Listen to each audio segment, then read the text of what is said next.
Mr. President, I'd like to start with this. How do you believe this war ends? Only with our victory. A victory of truth means victory of Ukraine and Ukrainians.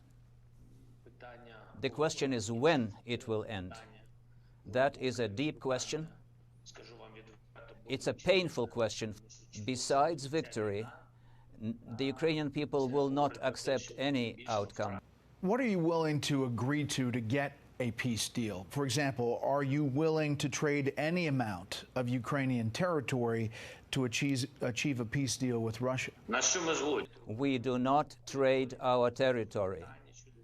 So the question of territorial integrity and sovereignty is out of discussion.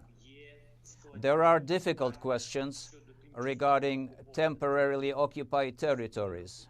There are principal difficulties. We are ready to put off some issues off the agenda, like the Crimean issue. We are prepared to talk about having the Crimean issue. The occupation of Crimea should be resolved in a diplomatic format, maybe like 10 years later. Globally, the issue needs to be resolved, such as the end of warfare, and then diplomacy steps in. Diplomatically, we can find a solution, because Ukraine is a peaceful, peace-loving nation. And I said this in answering to your first question. It is what matters most is to save as many lives of our people as possible. We do need guarantees of security from leading nations. And the Russian Federation understands that. We may have argument about this or that country, but among the key states, there have to be guarantors, and those can be members of NATO or those outside it. And we are talking about key players, consider key players of the world. But once again, I'm saying that we want those countries that want it join this openly. In addition to the US, Great Britain, Germany, France, Turkey, why I named this list. This is not all of them. We would like to have China join it.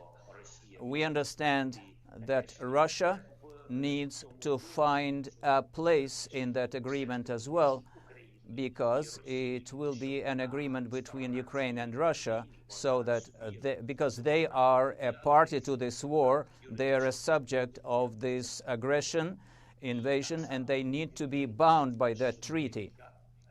And I know that several different countries want to be a member of this alliance. Among the security guarantors for Ukraine, I know Israel and Ireland, etc. But for now, I only named those countries which have already said that they are prepared to be guarantors, or those who we contacted and already exchanged some early drafts of the documents about them being guaranteed. So short of NATO, short of Article 5 protection, you're saying a group of nations provide security guarantees. Has President Biden offered the U.S. as one of those countries? We talked with President Biden. We talked with him quite often enough. We had a conversation yesterday. We are saying that Ukraine would like to see among the leaders of those guarantors those who are joining this important peace settlement process. We would like to see the United States led by the President among those leaders. And on our part, we received a message that the United States are considering this proposition. They're considering it in a positive way. We want to see specific guarantees. What will be our future if we now make an agreement with Russia, but 2 years later they come back with another war? What will happen, not in the next 3 weeks or a week, but or a year? We want to know what will happen within the first hours of a new war. If American intelligence says that there may be an invasion starting in January, then what? Will there be prevention sanctions? Will there be pressure on those individuals who push for escalation?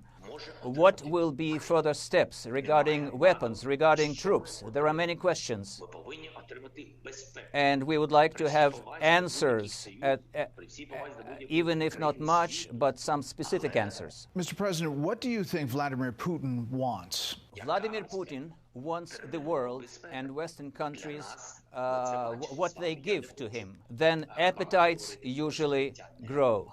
I think the president of the Russian Federation is not an exception if you look in the historical time. And many people have such appetites grow. The more you give them, the more their appetite grows in terms of territories. So those appetites keep growing.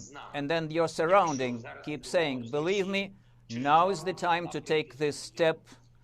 That surrounding usually creates some kind of information bubble around the leader. Now you live in that information environment that they created for you. When you begin to live in such a world, then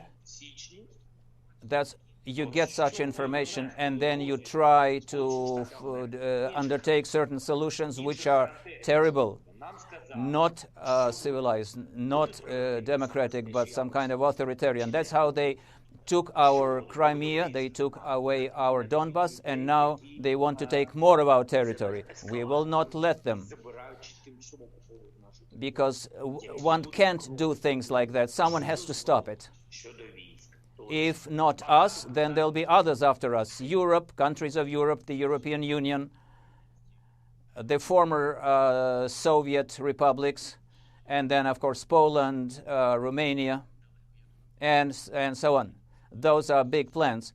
So that's what he wants. And he will get it unless he is stopped.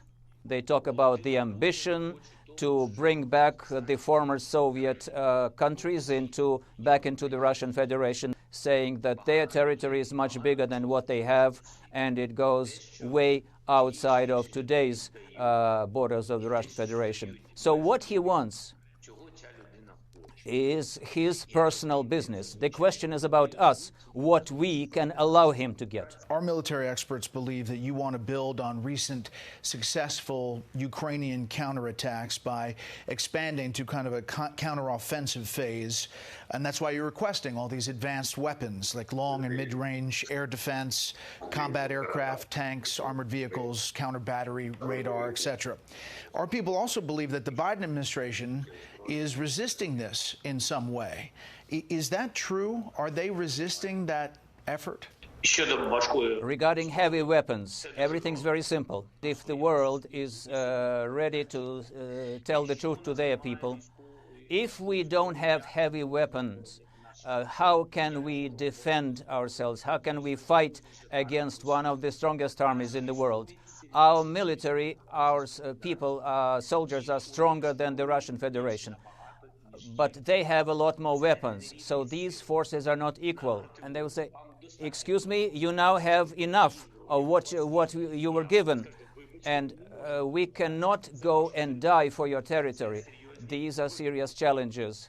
Powerful weapons are needed to Ukrainians. Heavy weapons will give us an opportunity to talk with them at the negotiation table. Do you believe that President Biden wants Ukraine to win, or that President Biden and his administration fear Putin's reaction if Russia loses?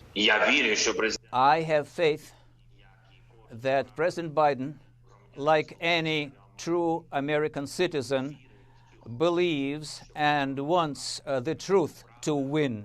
And the truth is on the side of Ukraine. I believe that they want the values that make our nations closer to win. That's freedom, that's democracy, freedom of speech, freedom to choose your dignified life, work, who to live with, who to love, how many children to have.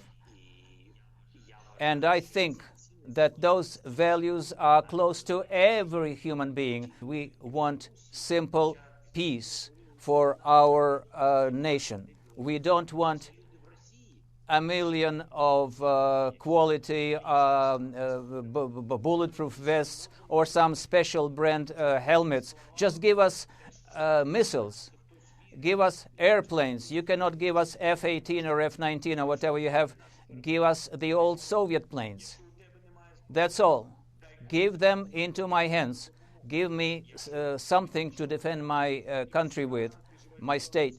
And if you want it, and I believe that the United States, the people of the United States want that, but if this process gets longer, continues to be delayed, if we can see that the process of transferring those weapons is getting slower, then people begin to ask the question, is it really true? Maybe there is some game behind it. I don't want to believe that some partners of ours are playing games. I don't know if President Biden is fearing President Putin. I believe that he doesn't. I want to believe that he doesn't, because he's the leader of a big nation, a great nation. I'm holding my fist. That's our tradition. I don't know if you understand this standard. I hold my fists or cross my fingers so that this will never happen, that any president of the United States would fear Russia. Because America for us was always a symbol of democracy. And I have faith that Ukraine is also now, for Ukraine, you're also a symbol of freedom. Mr. President, did you order the attack into Russian soil, the Ukrainian helicopter attack on a Russian military depot across from Kharkiv, across the border in Russia? I'm sorry. I do not discuss any of my orders as Commander-in-Chief, the leader of this state, and there are things which I only share with the military armed forces of Ukraine and when they talk with me. You need to understand that on that territory that you mentioned, you have to know they were placing their shooting systems and firing those missiles themselves. And I know in some regions, this path to Mariupol, we had made a deal with the Russian Federation to open that corridor. They went, people went, but then the Russians shot at them. And they said, no, we didn't shoot, but they controlled 140 kilometers of that road. Our forces were not there, and they shot many of those convoys, and Russians were saying, we ordered not to shoot. So, in those temporarily occupied territories, there are all kinds of things happening which do not balance. The military do looting, marauding. It's not just Russian soldiers. We know that there are some Wagner group fighters, and there are Chechnya fighters, Chechnya guards, and some Syrians, all kinds of fighters there. So what's happening there? The Russians might not even know fully what happens there. What matters for us is that you and the whole world should know that we are a country at war. We were attacked. That is what matters. That is the biggest tragedy. But honestly, it's not professional to talk about it. They occupied our territory. They attacked us. It's been this war been going on for 8 years. So whatever happens in a certain situation, it's hard for me to comment. Well, Vladimir Putin's history, Mr. President, on ceasefires, for example, is that he uses them to rebuild his forces, advance tactically. He always breaks the ceasefire, at least in the past, by initiating military action. If, for example, Mariupol falls to the Russians, Some observers believe that Putin may offer a ceasefire in order to stop your successful counteroffenses and then have time to rebuild his forces. Would you accept a ceasefire? Regarding an actual ceasefire, I don't think that it will be real until we have reached an agreement with the leaders. Like I said, an agreement can only be made with guarantors of our security. Yes, there may be an agreement about this or that regime for ceasefire for a day or two, for instance, to collect the wounded and the dead bodies of Ukrainian soldiers from Mariupol that's under blockade.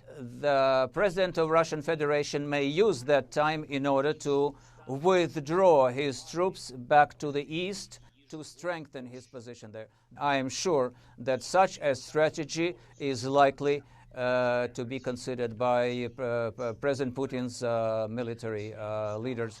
But if we do get a one-day ceasefire or some hours of ceasefire in order to be able to help our people, those people are waiting for our help.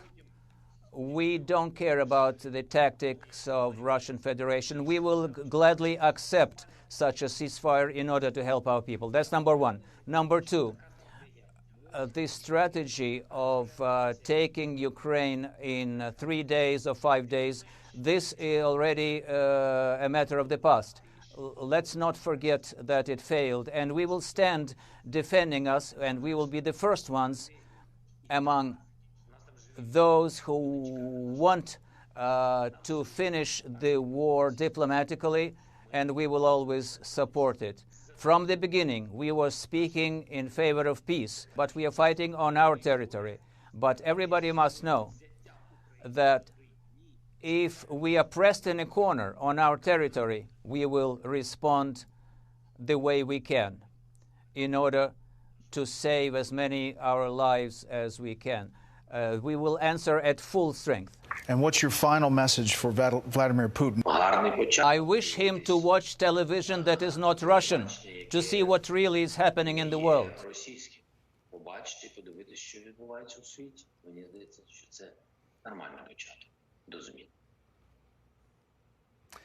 Mr. President, we appreciate your time on behalf of Special Report and Fox News. Thank you so much. It was a great honor. All the best. Good luck for all Americans. Thank you. Thank you. Hi, everyone. I'm Brian Kilmeade. I want you to do me a favor. I want you to click to subscribe to the Fox News YouTube page. This is the only way that I know for sure that you're not going to miss any great commentary, any great news bites, any great interviews coming your way on Fox. You can get it all here on YouTube. So subscribe right now.